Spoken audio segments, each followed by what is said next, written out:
Think about all of the vending machines that now use paper currency, checkout lines for automatic checkout at grocery stores. I mean, there are so many pieces of equipment that now have to read this new accessible currency with a raised tactile feature.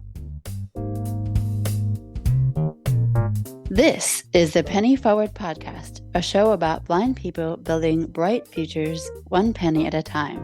Welcome back, everyone. This is part 2 of our collaboration with the American Council of the Blind and discussing the history of accessible currency. I'm Liz Botner. I'm Swathananda Kumar. I'm Chris Peterson. I'm Mo Carpenter. And I'm Dan Spoon. And if this is the first episode you are listening to, I highly encourage you to listen to the previous episode, which gave the backstory on the previous advocacy efforts of accessible currency. And so that will get you up to speed to the point at which we will then begin discussing things on today's episode. And diving right in, tell us about the current state of advocacy efforts around accessible currency, and including in that any organizations which have possibly signed on to assist ACB in helping with that effort. I could start and then Dan can jump in on this. So back in March of 23, we had a accessible currency rally in front of Treasury Building. This kind of like had this rally with Dan and Liz and Mo, everyone at ACB. That again, just like calling on BP and Treasury to fulfill their promises in the White House, to fulfill their promises to make currency accessible. And at the rally, in addition to ACB, we had American Foundation for Blind. We also had the Disability Rights and Defense Fund, National Disability Rights Network, Washington Lawyers Committee, and had partners from the Women on 20s movement and the American Section groups. This was kind of spurred on, their involvement in the currency rally was spurred on by the announcement by the White House to include Harriet Tubman on $20 bill and replace Andrew Jackson, which having that change will trigger the BP and Treasury to add accessible features onto the bills, because the case kind of hinged on the redesign of currency to add accessible features. And Dan can speak as well. Back in March as well, we had a meeting with the Treasury Department and the Bureau of Printing. Like Dan, me, Clark, and Eric Bridges, and Jeff Levicki were there. Eric as our executive director and Clark as our advocacy affairs director. We were all there too, and they showed us that's the currency and what they're looking at as redesign. Dan, you want to speak a bit more? Yes, thank you, Swatha. It truly was a collaborative effort. I think it was really important. It was not just an accessible currency rally, but it was an accessible and inclusive currency rally. And as Swatha said, it was wonderful to have the support from Barbara Howard and Women on the 20, as well as our other consumer groups in the blind and low vision field. We had, even though they could not participate in person, we had the support of Don Overton and the Blind Veterans Association, as well as Mark Riccobono and the National Federation of the Blind. So it was great to see kind of everybody come together and really support accessible currency and inclusive currency. And the rally itself was quite an experience to, have 100+ people there in the rain on a stage right there at Lafayette Square across from the White House and the U.S. Treasury Building. I have to tell you, Liz and Chris and Mo, it was the first time I've ever actually participated in a protest rally for something like this. So it was exciting. And just the announcement and the preparation for the rally and some of the work that Swathananda Kumar did reaching out to the White House led to us having a meeting with the Bureau of Engraving and Printing, as well as the U.S. Treasury prior to the rally. So we went really direct from this meeting with BEP to the rally and just walked from the Treasury building across the street and onto the stage to do the rally. So it truly was really an exciting day. And for the small group of us there representing the American Council of the Blind, for the first time, we actually got to feel the new $10 bill with the raised tactile features and the large print contrast on the back side. And that was a pretty exciting moment, I got to tell you, as a blind guy, to actually feel U.S. currency that's going to go into production in 3 short years with the approved raised tactile features that have been signed off. So that was pretty exciting. It doesn't mean we're there yet. There's still a lot of work to be done. But it was a wonderful day. It was great to see the collaboration, the social media, the outreach that took place. Our inclusive efforts led to a conversation with Secretary Minerva, who is the actual treasurer of the United States. It's her signature that appears on the currency. She is responsible, along with the Secretary of the Treasury, for oversight of the Bureau of Engraving and Printing and the Federal Reserve.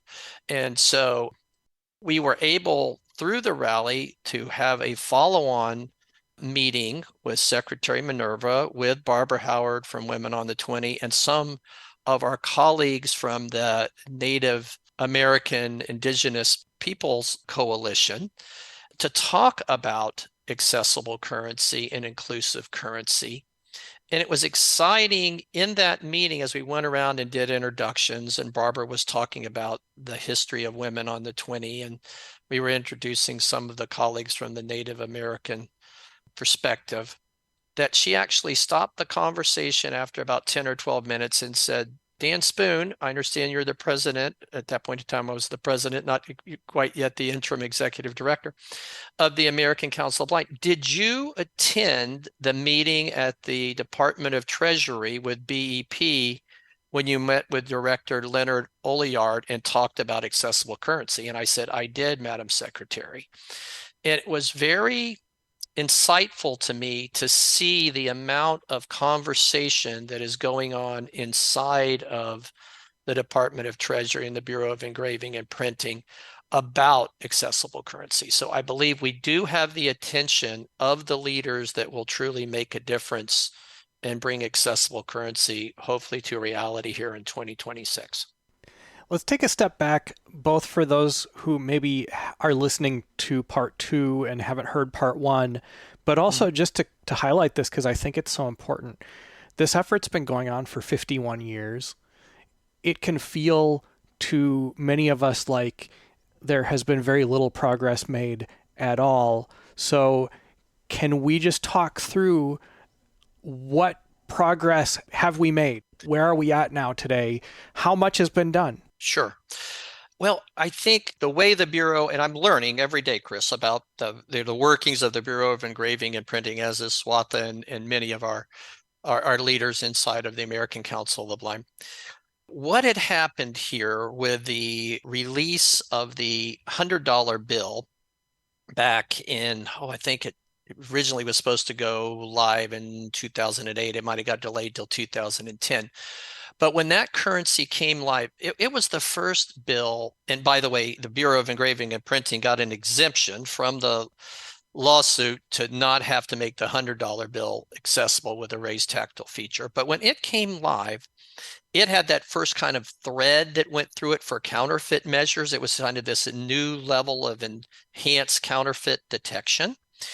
And when that currency went live, they ran into all kinds of production issues that when you're actually in the Bureau of Engraving and Printing and you see their processes, they create skids of these bills, which are packets of 400 bills. It's 40 packets of bundles of bills, right? So at the end of the day, there's like 640,000 of these bills that are on one pallet, and it weighs tons. It's, if you can imagine, that size of paper just stacked on top of each other.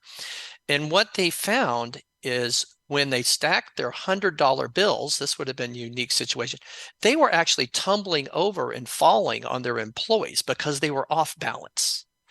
So they realized they had a significant design flaw that they had to kind of work through. And as part of all that, they were having challenges with counterfeiting. And so they put a whole organization together that consists of representatives from the Bureau of Engraving and Printing, the Federal Reserve, the Secret Service, the Department of Justice. They're all involved in different aspects of tracking counterfeit currency. And what you have to realize is that the U.S.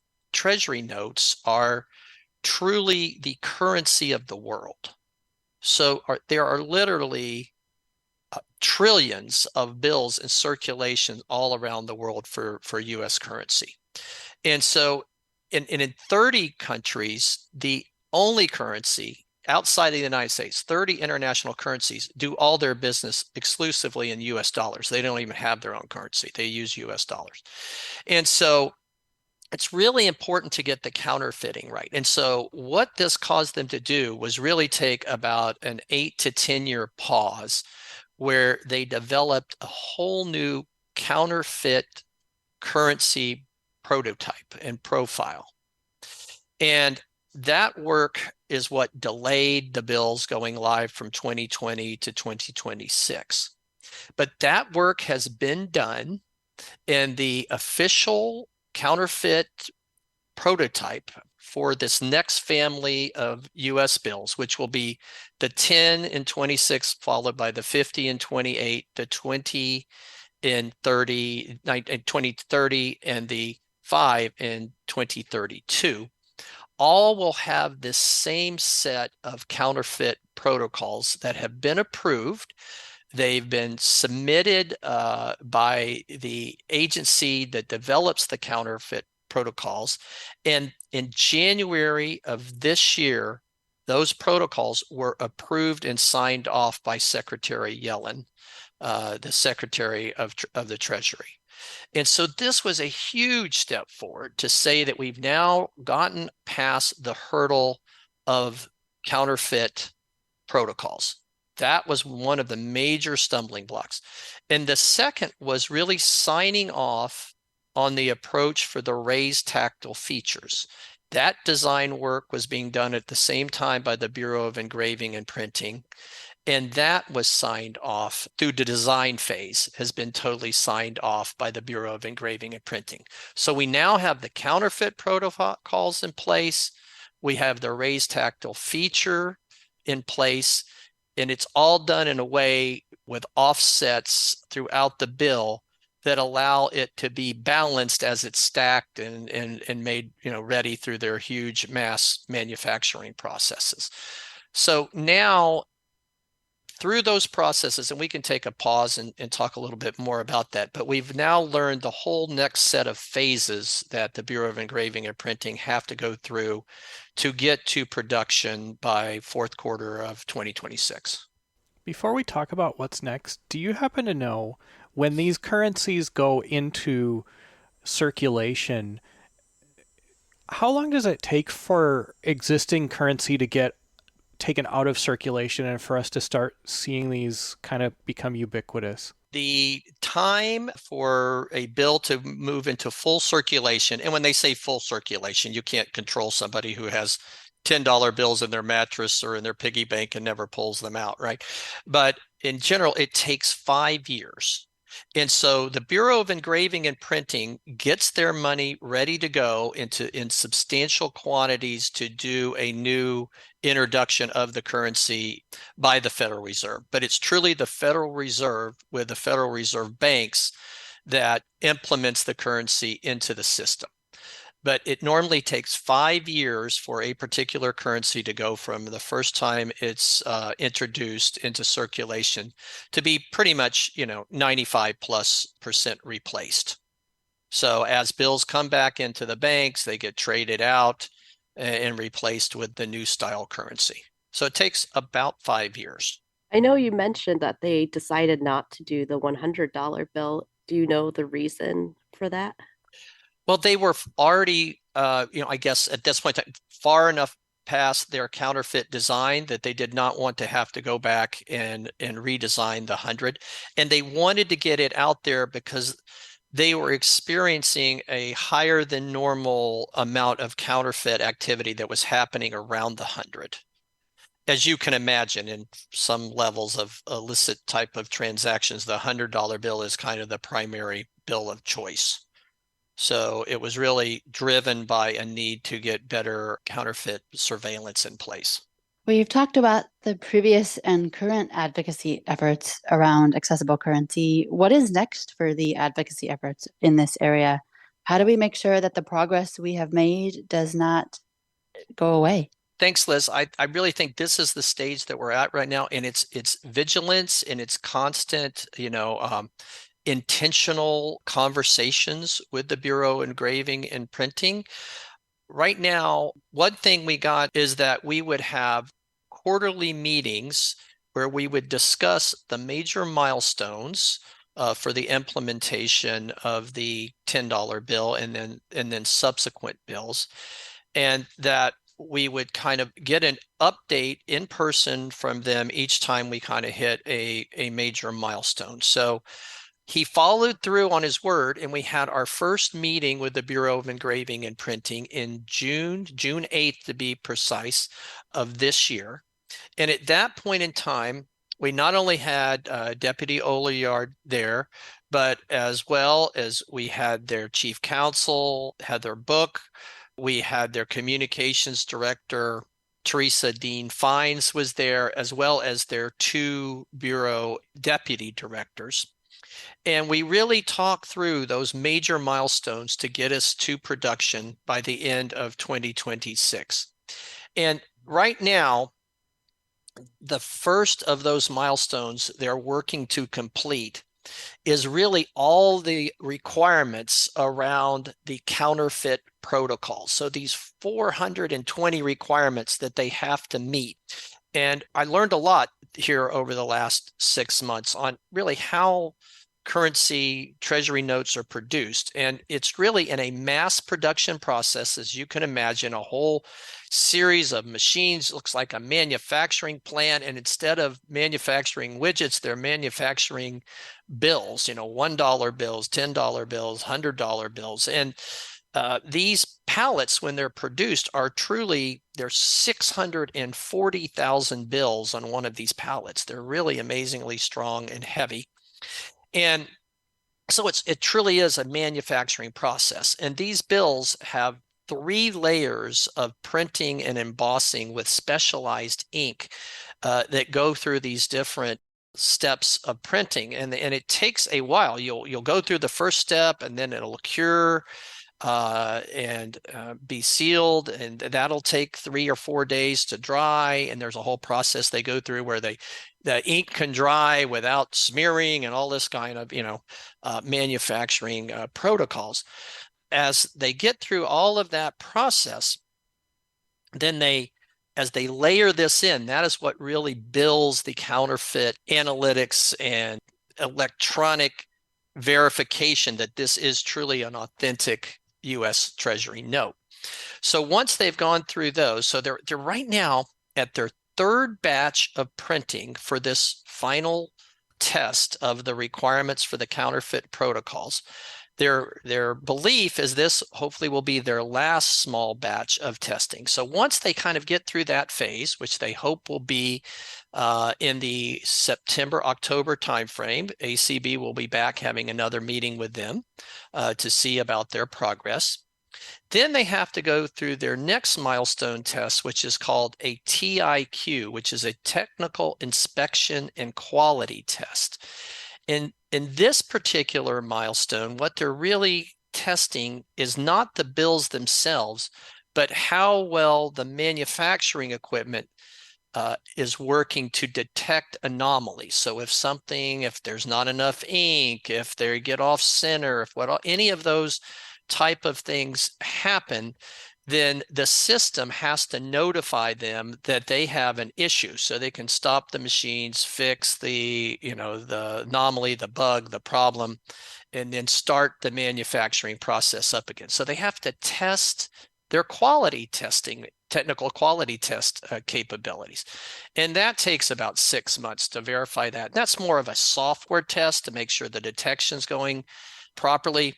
Being somebody who grew up here in Central Florida and worked, and my family members and many of my friends worked at NASA. When you're launching rockets, a lot of times it's not the part that fails, but the testing piece of hardware that fails. And so all of it has to be working, not only the manufacturing itself, but the testing of the equipment has to work as well. So once they get through that phase, they're then ready to do their third milestone phase, which is really doing a large batch run. So now it's worked in small batches, the equipment is testing properly. Now they really have to run the machines through their paces and make sure they can manufacture at full speed for full batch runs. And really they're stress testing the equipment at that point in time. Once it passed that test, they're ready to go. Their bills are behaving properly. The counterfeit protocols are being adhered to. The testing is being done properly, and their equipment is handling mass production load. At this point in time, they now create hundreds of thousands of bills, which they have to give to the bank manufacturing industry. So what they call BEMs, or bank equipment manufacturers. So there's about 8 or 9 major bank manufacturers which produce about 80 to 90% of all the banking equipment around the world that's used, whether it be ATMs, major currency money sorting devices. Think about all of the vending machines that now use paper currency, checkout lines for automatic checkout at grocery stores. I mean, there are so many pieces of equipment that now have to read this new accessible currency with a raised tactile feature. So the banking industry needs about 18 months to test all of their banking equipment and make sure they've made the right of adjustments to be able to handle the new $10 bill with the raised tactile features and the new counterfeit protocols, which are being implemented for the first time. So once the banking industry kind of gives their go-ahead that their equipment is good to go, you're now ready to move into what they would call their final batch run, which is creating enough currency, to answer Chris's question earlier, to be able to implement, approximately 20% of the bills you're going to need when you're fully implemented, that those are ready to go into circulation. And they give the go-ahead to the Federal Reserve that says your money, your new bill, your new note is ready to go. And it's now the Federal Reserve Board that makes the decision to implement the new currency through the federal banking system. At that same time, a year ahead of that, the Federal Reserve has to be planning for the launch of the new currency, because they've got to communicate the fact that this new currency is coming into production and let the public, the worldwide public, know that now there'll be a new $10 bill with a raised tactile feature. Looks different than U.S. currency has looked in the past, and making sure that the public understands and is ready to accept the new bill. So once that final step has been passed, then the Federal Reserve will give its approval, right now scheduled for the fourth quarter of 2026, to move the $10 bill into circulation. So those are the 5, what I call the 5 major steps that we've got to pass in order to move forward. And we've already passed 2 major steps, as I said, which was the approval of the counterfeit protocol and the approve of the design for the raised tactile feature. So it looks like hopefully by this fall, we'll past the next phase, which is the small batch test, so the counterfeit protocols working properly, then we move into those next two phases.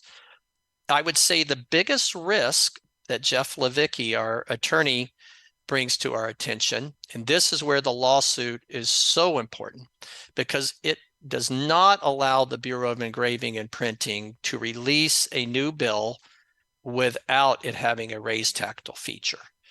Will there be pushback from the banking equipment manufacturing industry? Will they say, well, we haven't had enough time to test our equipment, or we're not so sure we want to move forward? They've done a lot of work. The banking equipment manufacturing industry is aware that this is coming, and it is the new family of bills that the Bureau of Engraving and Printing has based their design on that will roll out over the next 8 years. So their counterfeit protocols are built in to this whole functionality with the raised tactile features that will be rolled out. So it's all it's a package. It's hard for part of it to go without all of it going. So that's what gives us hope, but I think a really strong amount of encouragement and hope. But we have to be diligent. Politics will be politics.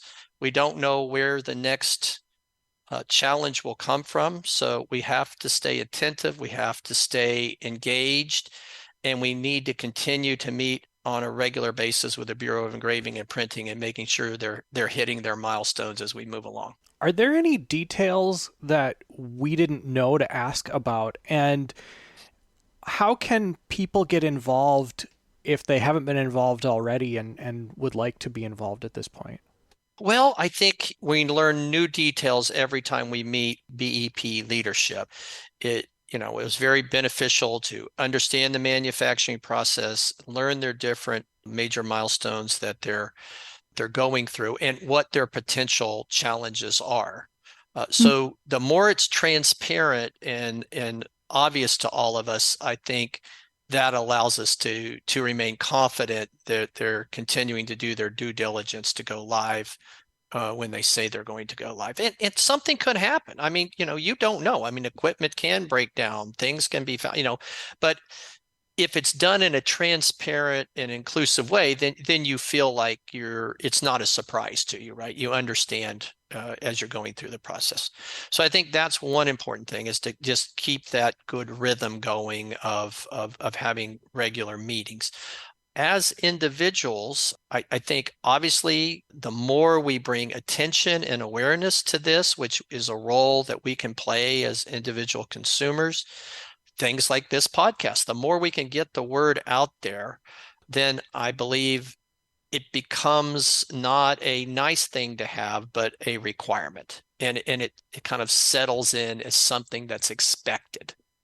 Mm-hmm. And I think that's where we've got to get to, right, Swatha? Yeah. Yeah, I think just like Dan said, like we learn things every time we go there, every time we meet them, and just like what they've done, what they've tried, how their process how the process has evolved since then. Yeah, so just increased transparency, and just having the ability to scrutinize or having the ability to like learn about the process. It's really helpful in this regard, and also just like help us help them keep it accountable. So. And how can people keep tabs on this and maybe get in touch with either of you if they have questions or concerns? Yeah, absolutely. So people can we will keep updates on this effort, and we will make sure members know what's going on as well. If people in the community want to learn more of the effort, they can contact me and my colleague Clark Rockfall, who's the Director of Government Affairs, at advocacy@acb.org. That is our advocacy-centered email address, and we're here from people on these issues, and we can provide information, referral, and support on these other issues. You can also learn more about ACB at acb.org, or call the office at 202-467-5081 to talk to staff and learn more what's going on. And we've also made a commitment that every time we have a meeting with the Bureau of Engraving and Printing, we'll put an article in our Braille forum to provide an update there, as well as through our Dots and Dashes biweekly newsletter that we send out to all our members and friends. And I think just, again, more and more that we have the conversation and get the word out there. Obviously we sharing our progress with our partners in the disability field, and I just think it's a matter of just continuing to build the awareness and the expectation. Thanks so much, guys, for having us. This was a great podcast. Thank you, Liz and Chris and Mo, and good luck with Penny Forward. And we'd love to come back and have some future conversations with you and learn about other areas of accessibility when it comes to financial independence. This is the Penny Forward Podcast. It is also this week a collaboration with the American Council of the Blind and their Advocacy Update Podcast. I'm Liz Botner. Hello, I am Swatananda Kumar. I am the Advocacy and Art Specialist at ACB. I'm Chris Peterson. I'm Mo Carpenter. And I'm Dan Spoon, American Council of Blind Interim Executive Director. The Penny Forward Podcast is produced by Chris Peterson and Liz Botner with assistance from Mo Carpenter. Audio editing and post-production is provided by Brynn Lee at superblink.org. Text transcription is provided by Anne Verduin, and music is both composed and performed by Andre Louis. Penny Forward is a nonprofit organization whose mission is to help blind people navigate the complicated landscape of personal finance through education, mentoring, and mutual support. We have 3 tiers of membership options: a guest membership at no cost, a monthly membership at $9.99 a month, and a yearly membership at $99 a year. Benefits of Penny Forward membership include access to our online courses covering a wide variety of financial-related topics, early access to the Penny Forward podcast, weekly members-only group chats, one-on-one financial counseling and coaching, and much more. To learn about these and other Penny Forward offerings and services, please visit our website at www.pennyforward.com. For Penny Forward, I'm Liz Botner. Thanks for listening and have a great week.